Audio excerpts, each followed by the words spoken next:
Hello, everybody. Welcome to the Buckeye Weekly Podcast. I'm Tony Gerdeman, here as always with Tom Orr. Tom, how's it going? Well, Tony, this is part 3 in our ongoing series on the Ohio State All-Decades team. I hope everyone's enjoying this because we've got 2 more of these coming. So if not, then please download them, and we appreciate your support anyway. But I think the feedback we've gotten so far has been pretty good, so that's good. And if you don't like it, you can blame Isaac McIntyre because he's the one who sent the question, and we're like, ooh, that's a good question. So thank you to Isaac for the inspiration, and thank you to all for your continued patronage. But yeah, I think these have been kind of a fun trip down memory lane during, a somewhat slow time of the year for football. Knock on wood. Tom, the gall of Isaac to ask this as one part of a listener questions, barrage. It's like, oh, while you're talking about these 6 other things, here, answer this one question. And like, were we supposed to make this? Could you imagine doing this in like 5 minutes, your 90s, your 2000s, 2010s? It would just be like reading names, and there'd be no debate. You couldn't even, there would be no debate to embrace, Tom. And as you know, we like to hug our debate.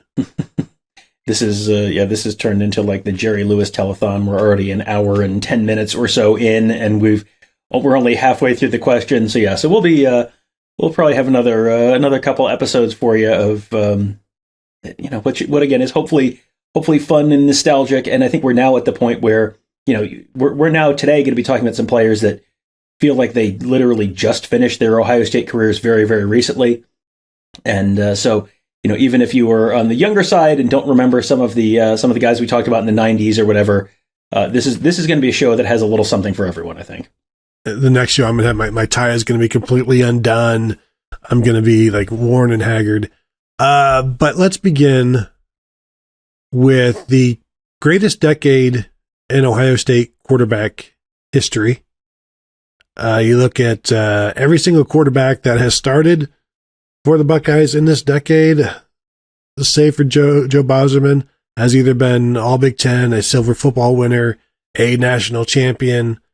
So that's a lot to choose from. However, I always end up going back to who I view as the greatest Ohio State quarterback of all time. And even though he only played 1 year in the 2010s, that's enough for me. And even though JT Barrett holds all of these records and Braxton Miller was a 3-year starter, I am going with Justin Fields. I also am going with Justin Fields, and I think that's maybe a testament to exactly how great he was. I mean, you had JT Barrett, who set all of these records, and a lot of that had to do with longevity. You had Cardale Jones, who was just this absolute force of nature. You had Braxton Miller, who was one of the greatest athletes to play the quarterback position at Ohio State history. And to me, you can't beat Justin Fields just in terms of, I go back to the summer of 2019 and watching him play in the spring game that year, and it was kind of like, yeah, I mean, you can see the arm talent, but, boy, there's a long way to go. And then he finished, I think, 41 touchdowns and 3 interceptions. And it was like, oh, okay, well, then he's fine. It turns out that was pretty good. The 5-star generational talent quarterback turns out to have been pretty good at football. Exclusive, must credit Buckeye Weekly Podcast. And yeah, he's someone who had the arm that CJ Stroud had. Maybe not quite as accurate as CJ Stroud, but pretty darn accurate. But just won big games, had big moments, and he you go back to the loss against Clemson and that last play, that heartbreaking interception at the end of the Clemson game in the Fiesta Bowl, and just to come back and just annihilate Clemson the next year in the Sugar Bowl. And I don't really hold the Alabama game against him because there's, with all the practice stuff and the number of players they were missing and some of the defensive schemes in that game, there's only so much you can do as the quarterback there. So I don't really hold that one against him. But yeah, I think he continues, I think, to be the greatest Ohio State quarterback in my mind, and apparently in yours as well, kind of until someone else can surpass that. He's the most complete. He can run like if you are a fan of the Terrell Pryor, Braxton Miller He runs nearly as well as them. He throws nearly as well as C.J. Stroud and Dwayne Haskins. Like, he was a 70% completion guy. He could have gone 70 yards at a moment's notice on the ground. He was the perfect combination. He was a created player. It's like when you're creating, and it's like, come on, there's nobody that is a 90 speed and also a 98 arm accuracy and things like that. You got to stay realistic, but he was not a realistic guy. He was really, really good and was tough and was a winner and would give you whatever you needed. So I think that's why, all of that reason, I went with Justin Fields. Now, Tom, did you go with three receivers here and a running back? Or did you go two running backs again? I went three wide receivers and a running back on this one. And, I went with, I think I'm going to be surprised if we have a different answer on this one, because, man, just J.K. Dobbins in 2019, like, sorry, I feel like the discussion's over. 2,000 yards rushing, an incredible season. And, there are 1,000 what ifs in that 2019 season with that Fiesta Bowl against Clemson. One of them is certainly, what if J.K. Dobbins doesn't sprain his ankle? And he was just incredible that year. He was just, one of the single greatest individual seasons I can remember at any position at Ohio State. So he I think was an easy answer for me, even though, Ezekiel Elliott also played for the Buckeyes that decade. But man, I can't get over the 2019 J.K. Dobbins. Do you know how many players have led Ohio State in rushing 3 years in a row, like J.K. Dobbins did? I would guess Archie Griffin did. Mm-hmm. Jim Otis and Bob Ferguson. Okay, yeah, I was going to say, I was kind of mentally scrolling back in my head through the decades, and I'm like, no. Yeah, so, yeah, that's pretty good. And I'm sure, a lot of people, their instant sort of snap judgment on this is going to be Ezekiel Elliott, he also was a perfectly fine football player at Ohio State. Yes, agreed. Strong agree.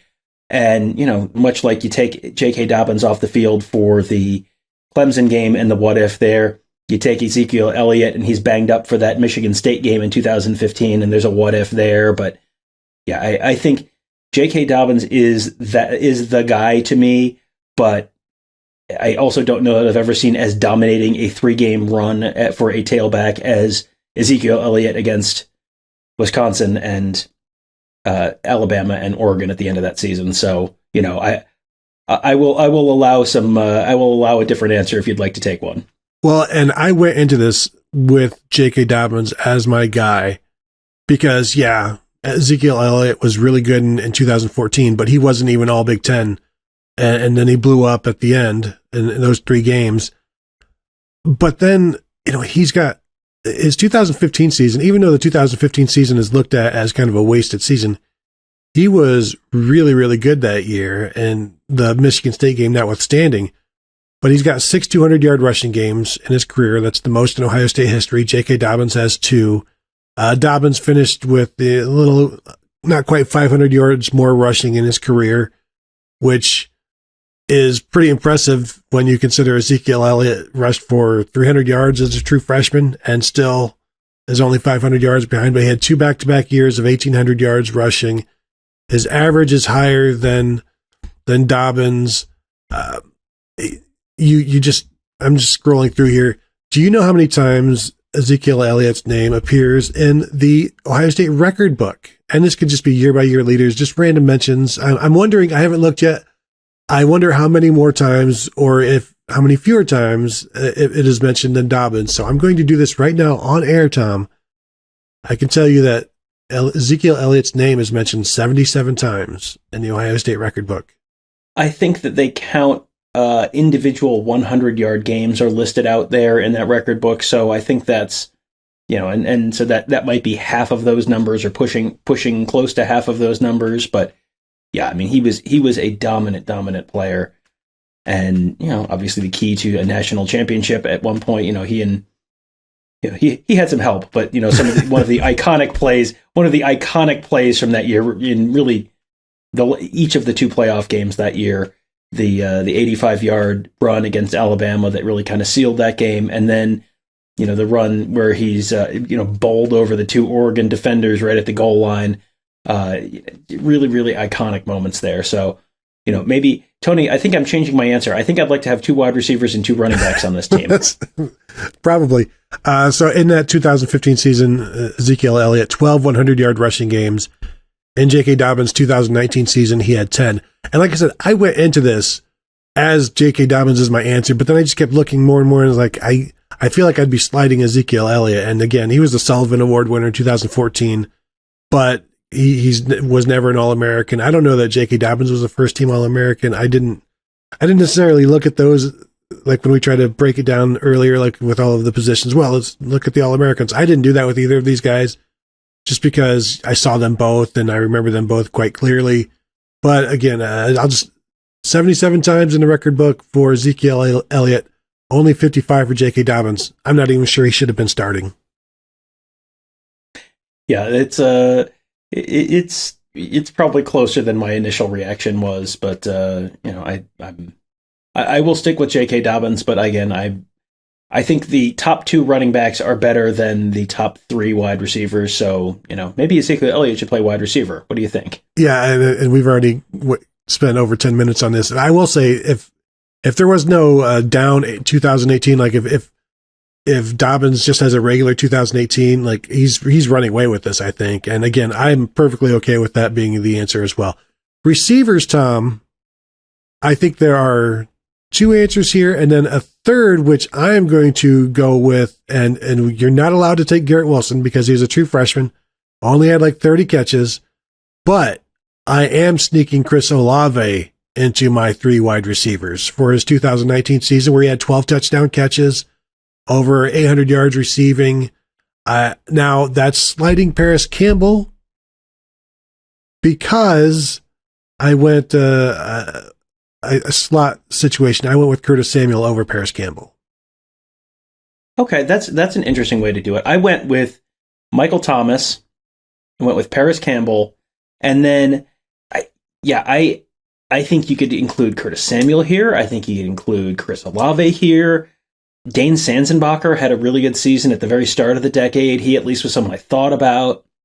Harry McLaurin. I mean, there's a lot of good choices here that are not clear runaway All-American type choices. So I think I'll go Michael Thomas, Paris Campbell, and boy, is Curtis Samuel? I mean, I feel like Curtis Samuel is more of a running back than a wide receiver, right? Or I mean, it kind of like both. I mean, he had over 800 yards receiving, over 700 yards receiving, and he played slot as much as he, more than he played running back. So that's why I've got him in there. He was a first-team All-American as an all-purpose guy, because I don't know, so that's why I went him. But if we want to throw an all-purpose guy, now we can talk. But Paris Campbell as the 5th at that time 1,000-yard receiver in school history, not to make my top 3.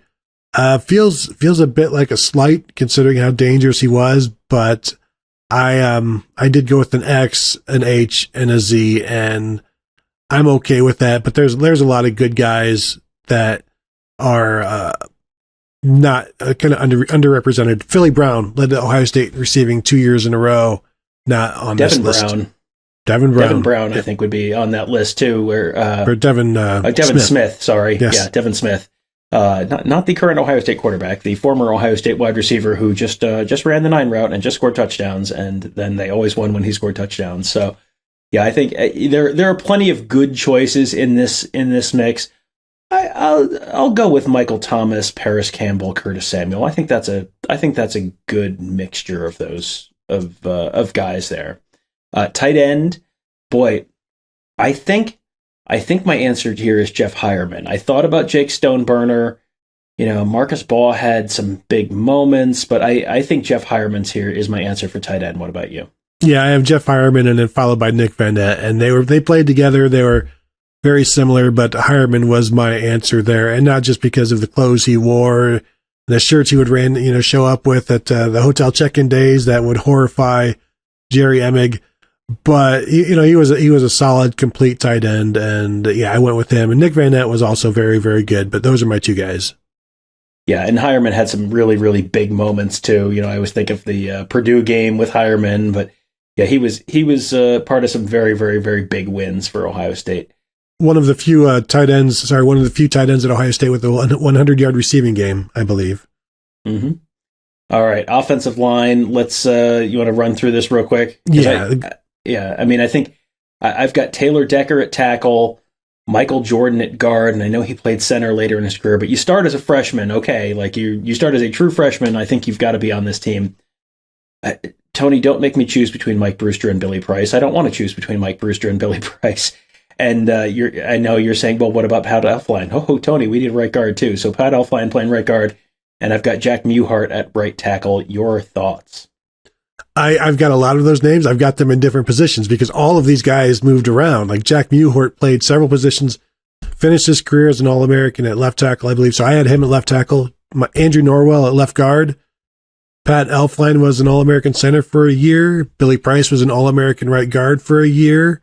Taylor Decker started his career as a starting right tackle, so I went with him. However, I feel like Jonah Jackson has been as good as any guard that I've seen at Ohio State. So Wyatt Davis is an All-American. But he was a little after. He got here in 2019. So he doesn't fit in. But Jonah Jackson in 2019 as good as any guard. So I could have Norwell, Billy Price, Pat Elflein, Jonah Jackson, any of those guys. I think you've got a solid group of guys, and we both agree Jack Mewhart and Taylor Decker, just whatever side you want to put them on. Yeah, and I think that's, you can, the nice thing is you got all this versatility there where you could really field an offensive line with those guys, and you could line them up in a couple different spots, and you've got multiple Remington Award winners there, and so you could put anyone there you want to. Whether you have J.K. Dobbins or Ezekiel Elliott as your running back, I feel like they're going to be able to run the ball pretty effectively behind that line, almost no matter how you align any mixture of those guys. So, Tom, now comes the time where we move to the defense, and I feel like we're going to move the defensive end discussion to Patreon, and it's going to be 2 hours on Patreon. No, I guess we should just get to it because some of the names that are not going to be listed for me: the Big Ten Defensive Lineman of the Year, Tyquan Lewis. Sam Hubbard, who is maybe second in the NFL in sacks from his draft class, not going to be mentioned. Big Ten Defensive Lineman of the Year, no John Simon. Like, John Simon is not going to be part of this. In terms of Bosa versus Bosa, I went with Joseph. I went with Joey Bosa, 3-year starter at Ohio State. I think Nick Bosa in 2018 was going to have perhaps the greatest season in Ohio State defensive lineman history, but he got hurt. And so I went with Joey Bosa instead of Nick Bosa. Now, Nick Bosa, I think, is probably the best out of all of them, but in terms of their time at Ohio State, I went with Joey. Yeah, I think Nick Bosa, that 2018 defense with Nick Bosa and without Nick Bosa is one of those great what ifs, but yeah, that to me was the tiebreaker because Joey was so dominant in his time. Nick Bosa, I think, probably, was a higher ceiling and probably has been a better pro, but man, he only played, you only really got, 3 games, something like that. He got hurt in the TCU game, which is, I believe, the 4th game of the season, like in the first half of the game, and just, really, really, really too bad. But, one of the defensive end spots, go ahead and write it in Sharpie, Chase Young.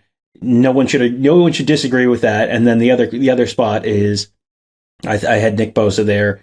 Both guys who are top 5.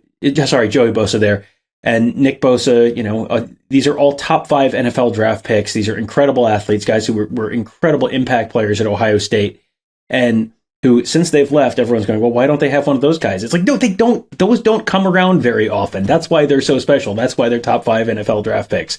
But yeah, I mean, the guys who you mentioned who are not in this conversation, the John Simons and the Sam Hubbards and Tyquan Lewis, I think still one of the most underrated players in Ohio State history.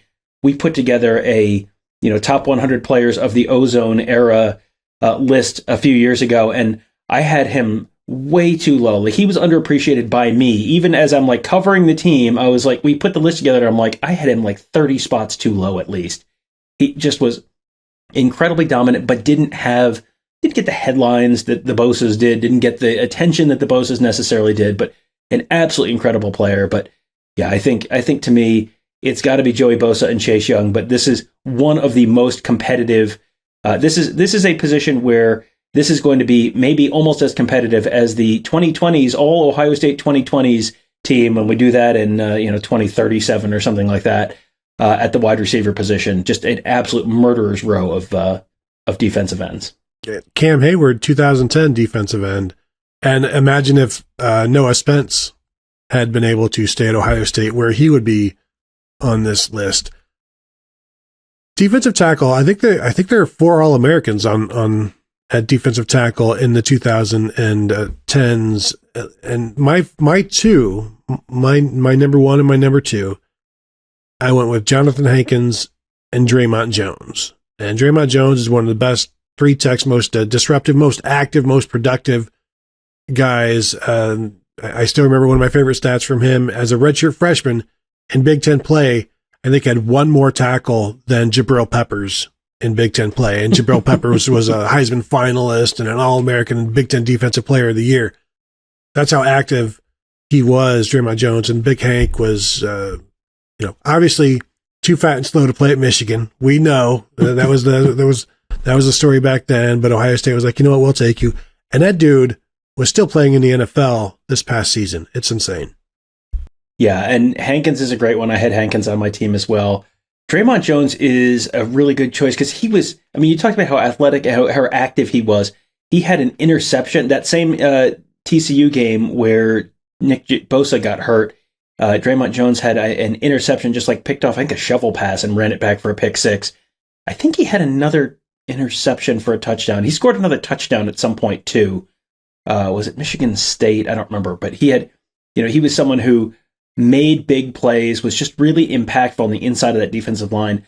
I thought about him. I ended up going with Adolphus Washington, but I think he was also an All-American. But you've got this is another one where I'm not gonna. You said Draymond Jones, and I didn't go. What are you talking about? That's I think there are a bunch of really good choices of players who you could make a very, very strong case belong on this team. Draymond Jones' second touchdown that year was at Michigan State.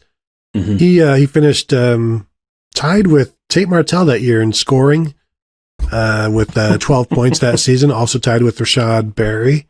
So, pretty good company all around. Michael Bennett, also an All-American. That's another guy who is on the list, but I think any of those 4 and you'll be okay. And I like my 2. Linebackers here, Tom, there are a bunch. Now, I think the clear first one, I'll just take it and I'll let you go with the next however many you want to do. But Ryan Shazier is as a productive and as good a linebacker as I've ever seen at Ohio State. Nobody covers as much ground. Nobody gets into the backfield like him. He was outstanding from the first time they started really playing him as a true freshman in 2011. 2012 was good. 2013, like 22 and a half tackles for loss. Throughout much of his career, he was overshadowed by Manti Te'o when he was getting so much attention, and it should have been going to Ryan Shazier. So that's my first guy at linebacker. He was my first guy at linebacker as well. He just was always great. Always made big plays. He was involved in that. The goal line fumble against Wisconsin. You just think about his career, and it's just big play, big play, big play, big play. So yeah, he was an easy first one for me. My second one, I don't know that this is one that you're necessarily going to agree with, but I put Raekwon McMillan on this list. Would he be someone you would have there, or yeah, okay, 2-time second team All-American. Yeah, he to me was someone who came in with the 5-star hype and then didn't immediately just completely dominate like Andy Katzenmoyer did. So everyone looked at him and kind of, whoa, this is not going to pan out. And it's like, oh, no, he's fine. He's great. He's unfortunately can't buy a break with his health in the NFL right now, but was just a consistently just a great linebacker at Ohio State. And he's someone I would love to see Raekwon McMillan in a Jim Knowles defense. I think that would be something where, he, and Baron Browning is probably in that group as well. Was someone who I think I would love to see what Jim Knowles would do with those type of guys at linebacker. But yeah, I think he was my clear number 2. What about you? Yeah, he was my number 2 as well. And then that leads to a 3 of a lot of different guys. And I guess it depends on what you're looking for. There's Jerome Baker, I thought was very good. Darren Lee was the first guy I thought of based on his 2014 season and the way they used him. And then in 2015, the way offenses tried to negate him by going away from him and just trying to avoid him however they could. Joshua Perry led the team in tackles a couple of years, had a big year in like 125 tackles in, I think, 2014. And then, Malik Harrison was a 2-year starter. And I'm thinking, well, what about like if I'm looking for this hybrid linebacker that can, also maybe, or if you're looking for some hybrid player. And that's when I started thinking Pete Werner, because he did it. He did it in 2019. He was all over the place. And I would just be kind of crazy for Pete Werner to receive so much criticism during his time. And then for me to be like, you know what? I'll take him over Darren Lee, over Joshua Perry, over Malik Harrison, over Jerome Baker, because he was solid. He was safe. Jerome Baker, though, that he was a playmaker. I still went Darren Lee as my 3rd, but I don't know if there's some redundancy there, because with him and Ryan Shazier both attacking the backfield. So I think what I'm going to do, Tom, I'm going to call an audible here.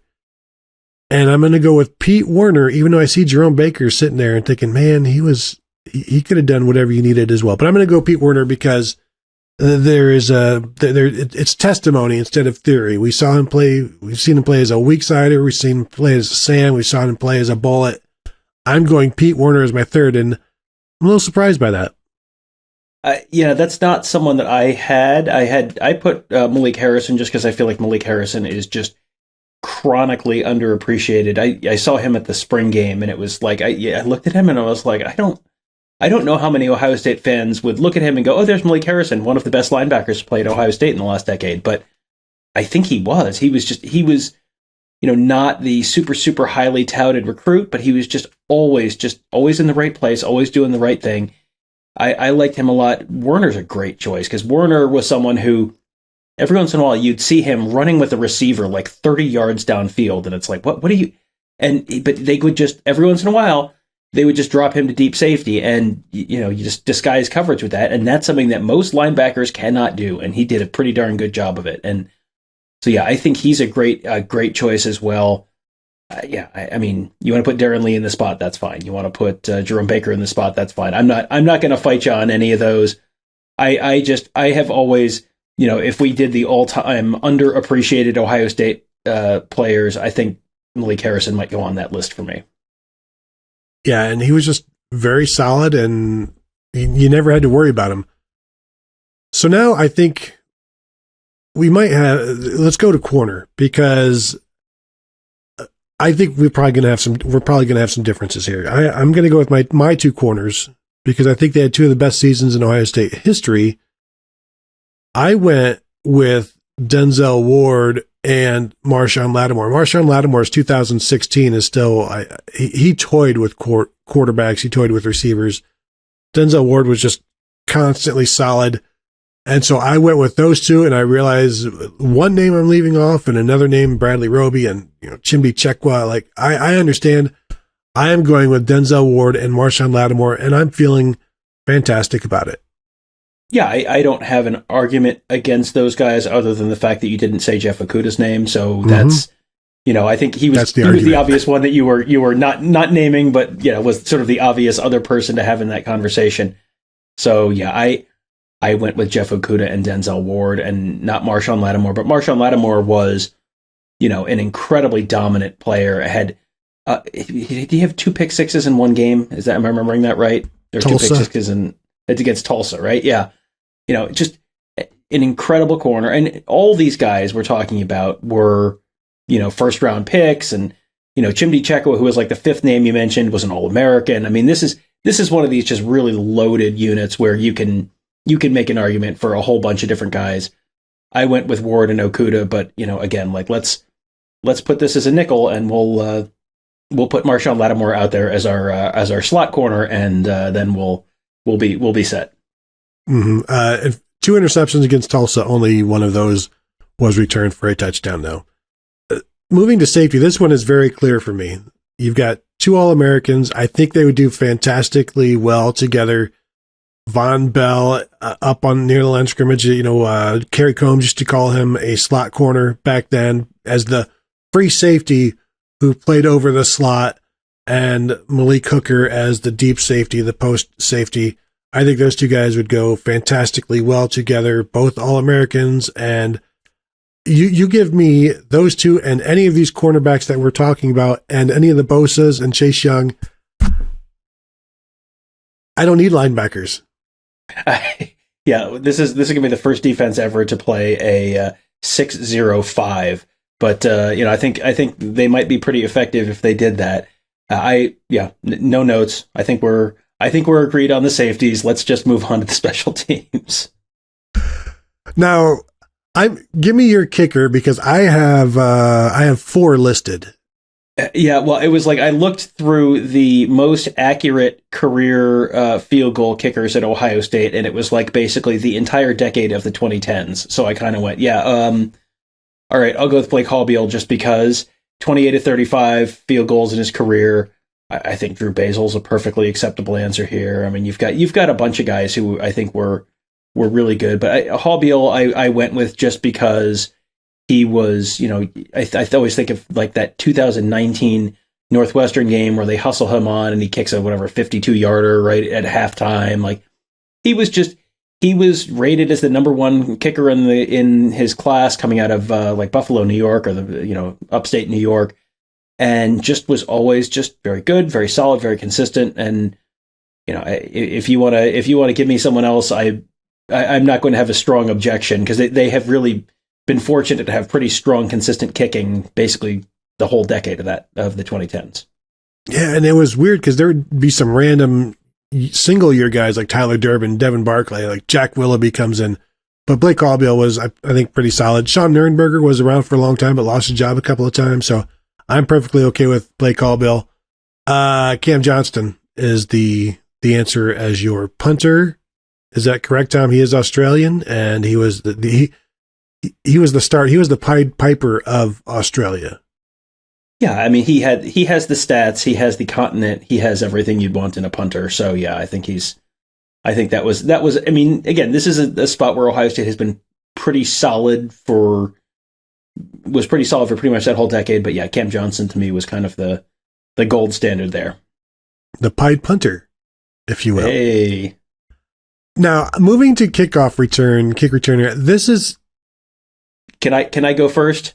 When you get those forms like tax forms or whatever, and it says, you get the page where it says this page intentionally left blank. That's what I did for this, because if you don't return a kickoff for a touchdown in a decade, technically they did in 2010, but if you look at the record books, no, they didn't.